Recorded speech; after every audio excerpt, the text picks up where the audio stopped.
네, 이 같은 전국적인 코로나19 확산세, 부산도 예외는 아닙니다. 확진자를 비롯해서 위중증 환자, 또 병상 가동률 증가까지 여러 우려가 커지고 있는데요. 이런 가운데 정부가 코로나19 위험도를 파악할 새 지표를 발표를 했습니다. 이준석 기자가 이 지표를 토대로 부산의 상황을 살펴봤습니다. 지난 8월 4차 대유행 이후 부산의 코로나19 상황은 비교적 안정적이었습니다. 그러나 단계적 일상회복 시작과 함께 평행선에 가까웠던 확산세는 다시 가팔라졌습니다. 결국 지난 8월 21일 이후 처음으로 확진자가 100명을 넘었습니다. 무엇보다 의료 대응 체계 정비가 시급해진 만큼 정부도 코로나19 위험도를 파악할 새 지표 17개를 발표했습니다. 이 가운데 중환자 병상 가동률과 60세 이상 확진자 비율, 주간 신규 위중증 환자 수 등 5개 지표가 핵심입니다.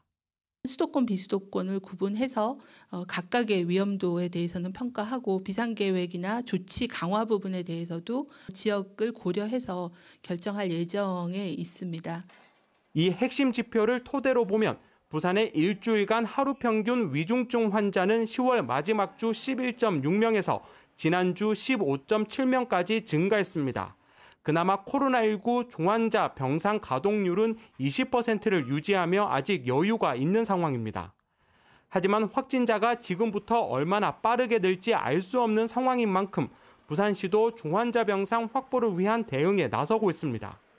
연말에는 한 220병상을 저희가 부산, 울산, 경남에서 확보할 수 있으리라고 생각되어서 만약에 확진자가 증가하더라도 광역단체에서 협력 대응을 해서 전체 확진자 대비 60세 이상 비율은 지난 한 주 34%로 40% 수준이던 한 주 전보다 조금 줄어든 것으로 나타났습니다.